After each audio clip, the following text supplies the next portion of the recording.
Bismillahirrahmanirrahim. Assalamualaikum warahmatullahi wabarakatuh. Salam perubahan, salam kedaulatan rakyat. Sahabat SC Channel semua, ini sudah kita duga dari setahun yang lalu bahkan. Bahkan ketika mulai melempem, kita tetap ingatkan terus bahwa upaya-upaya untuk Jokowi 3 periode atau perpanjangan jabatan ini akan terus diupayakan. Tiba-tiba Bamsud mengatakan begini. Disarankan saya menyarankan ulang lah, kurang lebih redaksinya begitu. Ngeri kali nih. Kita baru lihat, kita baru dengar beberapa bulan yang lalu Ketua DPD Lanyala mengatakan hal yang kurang lebih sama. Lanyala usul penundaan pemilu dan penambahan 2 tahun jabatan presiden. Alasannya kurang lebih sama. Lanyala mengusulkan pengembalian UUD 45 sesuai naskah asli untuk diadendum. Tapi intinya adalah penundaan pemilu. Bamsud sekarang, kemarin tepatnya di berita kemarin menyebutkan minta momentum pemilu serentak 2024 dihitung kembali, dipikirkan ulang. Apa maksudnya? Anda ini kenapa sih? Khawatir lihat boncernya elektabilitas Anies yang terus menanjak. Kalau bukan itu terus apa? Mau mempertahankan jabatan mau sepanjang apa sih? Kemudian ada alasan apa? Ini bahaya, nanti cenderung ini akan memanas seperti 2019 kemarin. Pemilu di mana-mana panas, Bung. Ini kan indikasi akan adanya pelanggaran konstitusi. Jadi kami rakyat bertanya, siapa sesungguhnya yang akan berkhianat terhadap konstitusi ini? Rakyat atau elit politik? Ini menuju pemilu 2024, suhu politik memanas. Ini dari Kompas ya. Bamsud sarankan pelaksanaan pemilu 2024 dipikirkan lagi. Ketua MPR Bambang Susatyo menilai penyelenggaraan pemilu 2024 mesti dipikirkan ulang. Sebab dia berpandangan ada sejumlah potensi yang perlu diwaspadai oleh bangsa dan negara. Potensi apa yang dia maksud? Tentu kita juga mesti menghitung kembali karena kita tahu bahwa penyelenggaraan pemilu selalu berpotensi memanaskan suhu politik nasional. Baik menjelang, selama hingga pasca penyelenggaraan pemilu. Kata Bambang dalam tayangan YouTube Poll Tracking Indonesia Kamis. Nah, kalau sudah tahu, sudah paham bahwa setiap penyelenggaraan pemilu akan memanas, kenapa yang ini dijadikan alasan? Kalau urusan biaya, kenapa IKN dijalankan terus rencananya? Kan itu yang menghambur-hamburkan APBN. Pria yang akrab disapa Bamsud itu juga mengungkapkan faktor lainnya soal pemilu 2024 perlu dipikirkan ulang. Anda berpikirnya bagaimana ya kalau diulang-ulang terus pikirannya? Ia kemudian menyinggung soal proses pemulihan bangsa dan negara akibat pandemi COVID-19.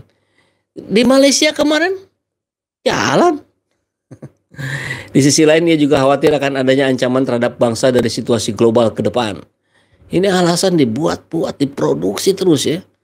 Nah ini juga harus dihitung betul. Apakah momentumnya 2024 tepat dalam era kita tengah berupaya melakukan recovery bersama terhadap situasi ini.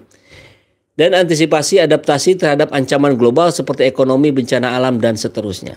Ya Anda, bagaimana Anda respon dong? Yang Malaysia kemarin berhasil, aman, lancar, kenapa? Itu kan situasinya sama seperti hari ini. Bahkan 2024 kan mestinya logikanya membaik.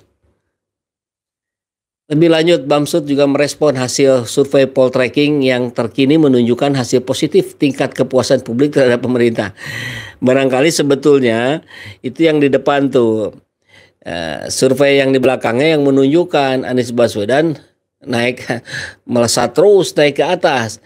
Ganjar trennya turun, Prabowo trennya turun. Itu barangkali yang Anda takutkan sebenarnya. Karena nanti oligarki akan bisa dikendalikan oleh Anies Baswedan. Bukan oligarki yang mengendalikan presiden, tapi presiden yang mengendalikan oligarki. Adapun survei mengatakan tingkat kepuasan publik terhadap pemerintah Jokowi Ma'ruf Amin naik. Poltreking ya, kita bandingkan harusnya dengan survei-survei yang lain. Kita kan nggak bisa percaya hanya dari satu lembaga survei. Survei Poltreking Indonesia November 2022 menyebut angka 73%, 73,2 sebagai tingkat kepuasan publik terhadap pemerintah. Pertanyaan pentingnya bagi saya itu adalah bukan soal puas tidak puasnya publik, tapi apakah ini berkolerasi dengan keinginan publik untuk terus Presiden Jokowi ini memimpin kita semua. Nih, catat kalimatnya. Sudah diarahkan. Ujungnya adalah nanti framingnya, oh ternyata publik masih ingin terus Presiden Jokowi memimpin kita semua. Kalau mau sudahlah, jangan survei-surveian. Langsung saja buat keputusan bersama. Rakyat urun rembuk langsung. Ini ngeri ya. Yang terpenting adalah apakah ini berkolerasi dengan keinginan publik untuk terus Presiden Jokowi memimpin kita semua. Jelas 3 periode atau minimal penundaan pemilu.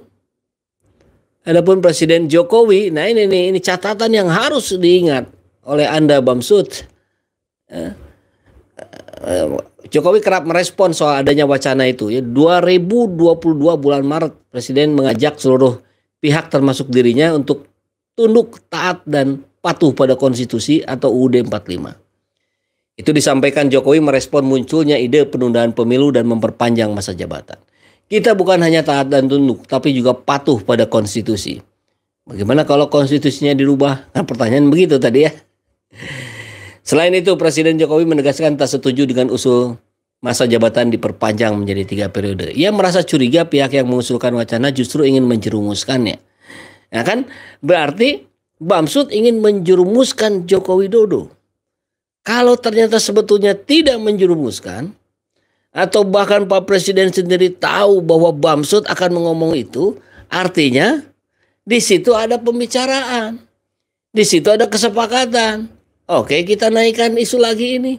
Oke, kita coba celah yang ini. Kan begitu. Ini logika sederhana ala rakyat jelata saja, Bung. Gak usah pakai logika-logika yang level dewa, gaya-gaya elit politik di Jakarta. Pakai logika rakyat saja. Mudah untuk menebak. Kemana ini arahnya? Kalau ada yang usulkan itu, ada 3 motif menurut saya. Ingin menampar muka saya, ingin cari muka, atau ingin menjerumuskan. Itu saja. Jadi nggak ada yang positif. Ini versi Pak Jokowi yang disampaikan secara lisan. Kalau yang disampaikan secara lisan itu tidak sesuai dengan apa kehendak yang sebenarnya dari diri Pak Jokowi, itu bukan ranah kita. Kita tidak bisa menilai isi hati orang, tapi kita bisa melihat indikasinya. Apa yang disampaikan sesuai tidak dengan kenyataan. Apa yang dijanjikan dipenuhi tidak. Kan itu mudahnya. Tapi kita akan tetap terus cermati, kita akan terus kontrol. Jangan sampai wacana-wacana seperti ini terus bergulir. Baik. Terima kasih buat sahabat semua yang sudah bersama-sama diskusi kita di kolom komentar. Buat Pak Yusuf Sufandi, Mangkus, dakwah Islam dan seterusnya. Mari kita terus bersama-sama bergandengan tangan. Mantapkan pilihan kita ini untuk Indonesia yang lebih baik. Dan syariatnya itu insya Allah melalui Anies Rashid Baswedan. Salam perubahan, salam kedaulatan rakyat. Assalamualaikum warahmatullahi wabarakatuh.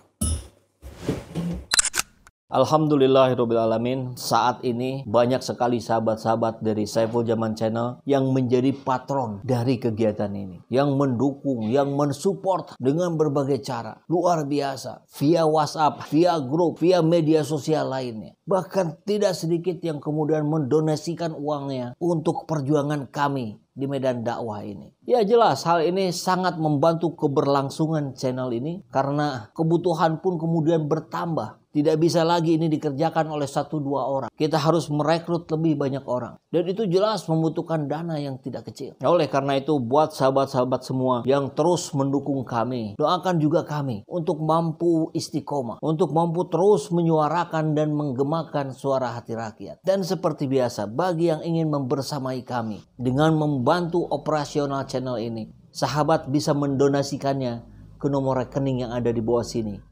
Dan silakan untuk mengkonfirmasikannya ke nomor yang ada di sini.